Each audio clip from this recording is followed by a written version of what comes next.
السلام عليكم. ازيكم؟ الاخبار؟ يا رب تكونوا بخير. الفيديو النهارده ان شاء الله هنعمل الفول النابت. الفول اللي هو بيبقى منبت كده، الزلومه بتاعته اللي بيسموها دي. هنعمله كله في البيت، يعني مش هنشتريه من بره. احنا هننبت الفول ونعمله. اللي يفتكر كنا بناخد الطريقه دي زمان واحنا كنا في المدرسه واحنا اطفال. اول حاجه ده نص كيلو فول. الفول ده يا جماعه باقي عندي من رمضان، كنا جايبينه وكان صغير شويه، فقلنا مش هينفع في التدميس. انتوا طبعا عارفين ان احنا مبدأنا ان احنا نستفيد من كل حاجه، فقلنا نخليه نعمله ننبته ونبقى نعمله اكله كده للناس اللي بتحب الفول النابت بقى بالليمون والكمون والحاجات الحلوه دي.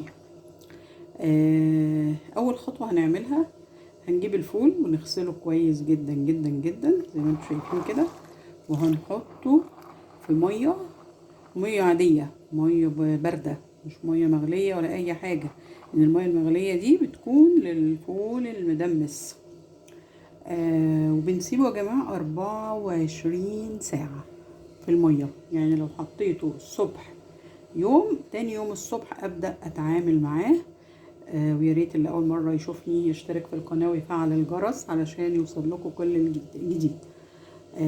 تاني خطوه هنعمل خليكم معايا. تاني خطوه هنعملها، سيبنا الفول بتاعنا في الميه 24 ساعه.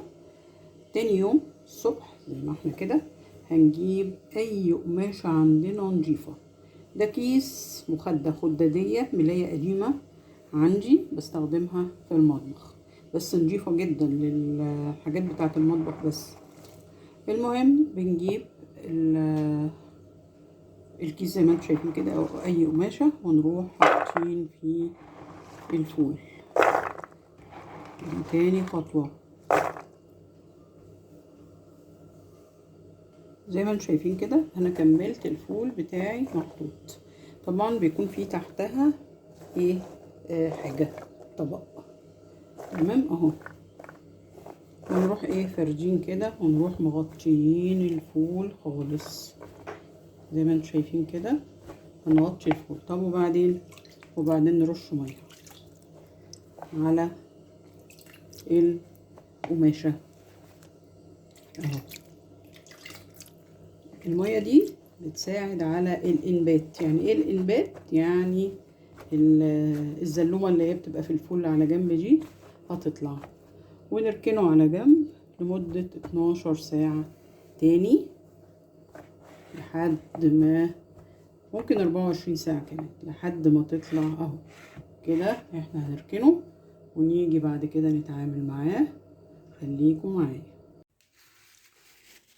ورجعنا تاني بعد ما عدى 24 ساعة على الفول بتاعنا وهو في القماشة المبلولة دي، وكل شوية بنضيف له مية. شايفين عامل ازاي؟ شايفين شكله جميل ازاي؟ شايفين الفول الصغير اللي احنا كنا بنقول ان هو مش هينفع مدمس وشكله مش عاجبنا، بسم الله ما شاء الله جميل ازاي. بنطلع كمية كبيرة، لما بنشتري من الشارع بيبقى غالي. ده هوريكم الكمية بتاعته. هي دي الطريقة الصح لإنبات الفول في البيت. تعالوا بقى نسويه. هنسويه ازاي؟ هنحطه وهنحط عليه باقي المكونات. حطيناه في الحلة. اللي مش هيحب يسويه على طول يحطه ويحط عليه ميه ساقعه ويركنه للوقت اللي هو هيعوز يسويه فيه. لو هيحفظه مثلا يوم او 2 مش هيسويه في نفس اليوم، لكن احنا هنسويه في نفس اليوم. فشطفناه زي ما انتم شايفين كده، وحطيناه في الحاجة اللي هنسوي فيها، وهنضيف عليه المية. ممكن مية مغلية، مية عادية، مفيش مشاكل، يعني مش هيجرى اي حاجة.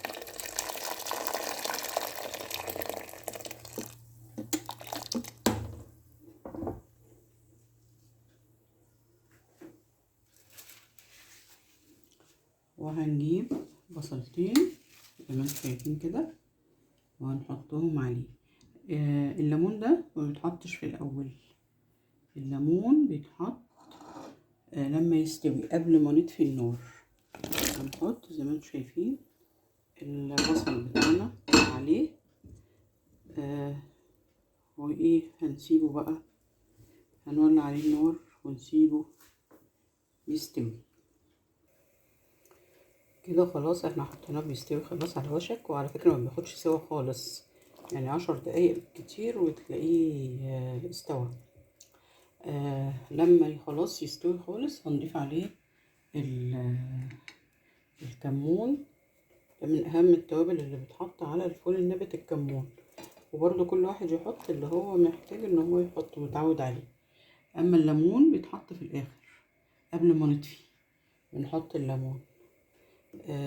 يا ريت يكون الفيديو بتاع النهارده عجبكم، ويا ريت تشتركوا في القناه وتفعلوا الجرس وتصلوا على الرسول عليه افضل الصلاه والسلام.